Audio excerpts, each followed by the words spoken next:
recebo bastante pergunta de pessoas que têm bastante dúvida na hora de definir qual é o volume e a sintonia ideal para o seu alto-falante, e é justamente sobre isso que a gente vai falar aqui nesse vídeo. Fala aí, gênio! Eu sou o Renan Lopes, idealizador aqui do projeto Estudo do Áudio, e seja muito bem-vindo a mais um programa de resposta com frequência, em que a gente responde as perguntas dos inscritos aqui do nosso canal. Mas antes de eu começar a responder as perguntas aqui, eu vou te pedir um favor. Não esquece, se inscreve aqui no canal se você ainda não é inscrito, marca o sininho e já coloca logo a tua pergunta para você não esquecer, para que eu possa responder na semana que vem, certo? Então vamos lá, as perguntas que eu vou responder aqui foi colocado nos dois últimos vídeos que eu coloquei aqui no canal, em que a gente estava falando sobre a aplicação de potência em um deles e sobre a variação da impedância do alto-falante dentro da caixa acústica. E a primeira pergunta então vem da família Bonfim, que ele quer saber qual a diferença entre potência RMS e potência musical de uma caixa. Bem, esse foi o tema que a gente falou então no vídeo sobre a aplicação de potência. Vou deixar ele aqui no card caso você não assistiu. Mas se ainda existe dúvida é porque realmente a coisa não deve ter ficado tão clara. Gênio, é importante que você entenda que é o seguinte, o falante ele é testado de forma diferente do amplificador. Enquanto o amplificador ele é testado com a frequência fixa, que tem a dinâmica de 3 decibéis, o que quer dizer que a diferença entre a potência RMS e a potência de pico é o dobro, ou seja, um amplificador de 1000 watts RMS, ele tende a ir em 2000 watts de pico. O falante ele é testado com um ruído que tem 6 dB dinâmico, o que equivale a 4 vezes uma variação da potência. Então, ou seja, um falante que ele foi testado para 500 watts RMS, ele tende a suportar 2000 watts de pico. E se a gente for associar então agora esses dois, o amplificador e o alto-falante, o amplificador que dá 2000 watts de pico, em que o alto-falante suporta, é um amplificador que você compra ele com 1000 watts RMS. Então é por isso que os fabricantes sugerem a tal da potência musical, porque ele está basicamente te indicando qual é o amplificador que você deve comprar para utilizar o seu alto-falante. Agora é importante que você tenha um cuidado, tá? Lembre-se que o seu amplificador ele tem capacidade de chegar a 2000 watts de pico, e isso o seu alto-falante suporta, mas ele também tem a capacidade de chegar em 1000 watts RMS, que é o valor médio. E se você porventura utilizar uma música que ela é muito comprimida, ao ponto de chegar em 1000 watts RMS, o seu alto-falante vai acabar queimando porque ele é para 500 watts RMS. Para esse casamento, ou seja, para você usar um amplificador que tem o dobro da potência RMS do alto-falante, é muito importante que a sua música tenha variação dinâmica maior do que 6 decibéis. Mais uma vez, se você quiser entender isso com muito mais detalhe, tem um vídeo aqui no canal que eu já postei detalhando sobre esse tema. Agora vamos lá para a nossa segunda pergunta, que tem a ver com o último vídeo que eu postei aqui, sobre a variação da impedância, em que o John Medeiros ele pergunta qual a frequência a gente pode usar para saber a impedância correta que está dando a caixa sobre o alto-falante. John, é muito legal a sua colocação, porque no vídeo, está aqui no card inclusive, eu comento que a impedância média do alto-falante muda quando ele vai para a caixa acústica. Mas é interessante que você perguntou, porque o que muda é a impedância média e não exatamente a impedância pontual. E por que eu estou falando isso? Dá uma olhada aqui no meu computador.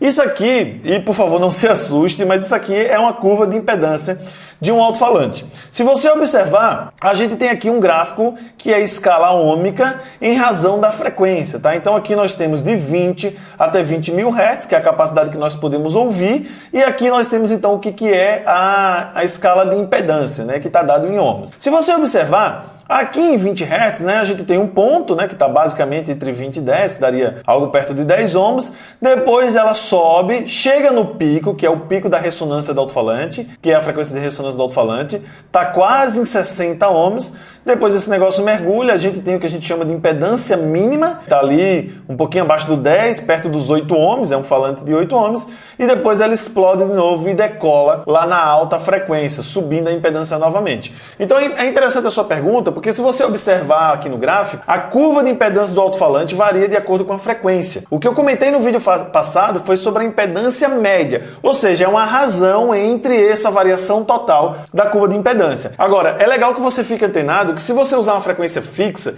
e porventura ela ficar exatamente na frequência de ressonância do alto-falante, você vai ter uma impedância muito alta, ou seja, lá em 60 ohms. Em contrapartida, se você estiver usando uma frequência lá em torno de 150 Hz, 170 Hz, você vai estar na impedância mínima e o alto-falante vai estar aí perto dos 8 ohms. Então, dependendo da frequência fixa que você colocar, a impedância vai mudar. E é por isso que eu sugiro que você use um ruído, um ruído rosa, por exemplo, que ele possa ter uma densidade muito parecida em todas as frequências e ele vai te demonstrar a média. Mas um adendo, lembre-se que em algum momento o alto-falante vai chegar na impedância mínima. E se você está considerando nos seus cálculos a impedância média, tenha cuidado porque lá na impedância mínima o seu amplificador vai mandar o máximo de potência possível, tá? Agora vamos lá para a nossa terceira pergunta, que também tem a ver sobre a curva de impedância do alto-falante, mas de uma maneira um pouco diferente, tá? Aqui o Marcos comenta que ele estava medindo a caixa dele, né, no caso na semana passada, e a dúvida é, o pico de impedância do falante na caixa tem que ser o mesmo do duto?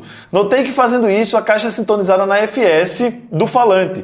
Tem gente que fala que tem que ser o mesmo para quem gosta de fidelidade. Marco, não existe exatamente uma regra, mas o que você está comentando eu acho que é mais fácil eu mostrar aqui no software, para que fique mais claro, para que todo mundo possa entender. Ó. Dá uma olhada, eu estou utilizando aqui o Bassbox, que é o software que eu uso para fazer as simulações. Eu vou abrir aqui um alto-falante, eu estou aqui com o Oversound, que já estava em aberto, que eu estava usando ele no outro projeto, é um falante que bastante gente conhece. Se você perceber então, ó, a FS dele é 30 Hz. Então vamos fazer o seguinte, eu vou abrir aqui o box, né, que é para eu falar sobre a caixa acústica, e nós vamos fazer o seguinte, ó, aqui em FB, que é a sintonia, eu vou botar então o que você propôs, que é a frequência de ressonância do alto-falante de 30 Hz. E para que os picos fiquem iguais, o ideal é que você coloque no VB, ou seja, no volume livre, o que é o equivalente ao VAS do alto-falante, tá? Então, 350 litros aqui, certo? Então, ou seja, o VB, volume livre, eu botei igual ao VAS, e o FB, que é a sintonia, eu botei igual a FS do alto-falante.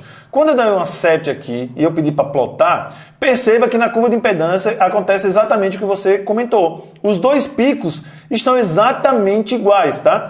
E aqui fica mais claro da gente identificar quem é o pico do duto e o pico do alto-falante, porque se a frequência de ressonância do alto-falante estava em 30 Hz, e você viu lá no gráfico que eu mostrei agora há pouco na outra resposta, é onde tem o pico máximo, quando eu boto esse falante dentro da caixa acústica, quer dizer que esse pico tende a subir um pouquinho mais, então, ou seja, nesse caso ele foi lá para os 50. Enquanto o primeiro pico é a ressonância do duto e o vale entre esses dois caras é a sintonia que está aqui, os 30 Hz. Agora, se a gente parar para olhar a resposta, percebe que ela, apesar de ter descido bastante, ela não é exatamente uma resposta plana. Agora, olha que interessante. Eu vou manter aqui, isso aqui em aberto, e eu vou pedir para o software duplicar exatamente a mesma caixa. Então, ele duplicou. O que eu vou fazer? Eu vou entrar em Box e dessa vez eu vou manter fixo a sintonia, ou seja, os 30 Hz, e eu vou mudar o VB. Eu vou fazer um VB que é a metade desse aqui, então ao invés de 350 eu vou botar 175, vou dar um aceito e eu vou abrir uma outra caixa daqui, vou abrir na simulação da caixa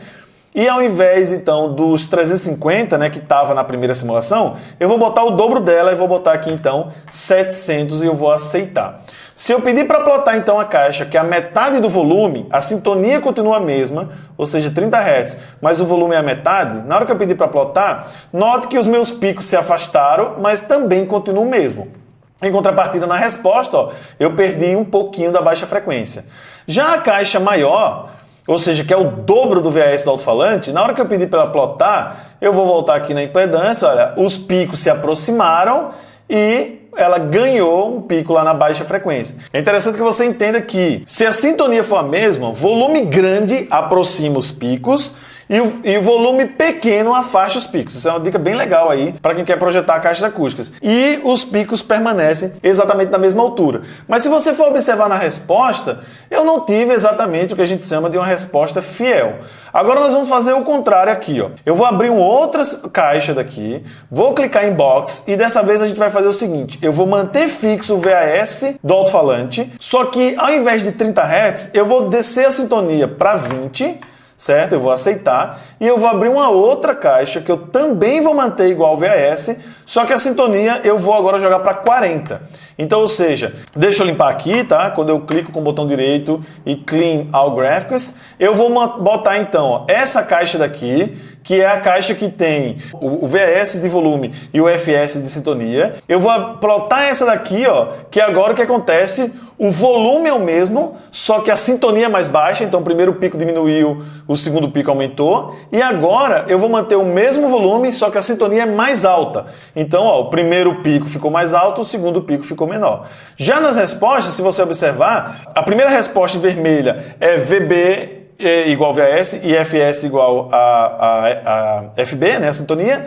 Uma é com a sintonia mais baixa e outra é com a sintonia mais alta, e a que tende mais a ter resposta plana é a verde. Ela não está exatamente plana, mas ela tende a ficar mais plana, enquanto as outras tendem a ter mais sub. Então percebe que não existe exatamente uma regra. A ideia de você colocar um volume igual o VAS e uma sintonia igual a FS, ela pode ser um ponto de partida para você iniciar o projeto da sua caixa acústica. Mas quem vai determinar se o volume tem que ser maior ou menor é se você quer controlar mais o cone, então, ou seja, caixas menores tendem a controlar melhor o cone, ou se você quer mais profundidade de grave, que são caixas maiores, mas cuide que ele controla menos. Já a sintonia, ela é relativa, porque se o volume é muito grande e você tende a baixar demais a sintonia, ele até pode descer, mas não fica tão plano, e se o volume é muito pequeno e ainda assim você tenta baixar a sintonia, pode ser que ele não desça o suficiente o quanto você gostaria. Então eu sempre costumo dizer que não existe exatamente uma regra, depende do que você busca, depende da aplicação do teu sistema.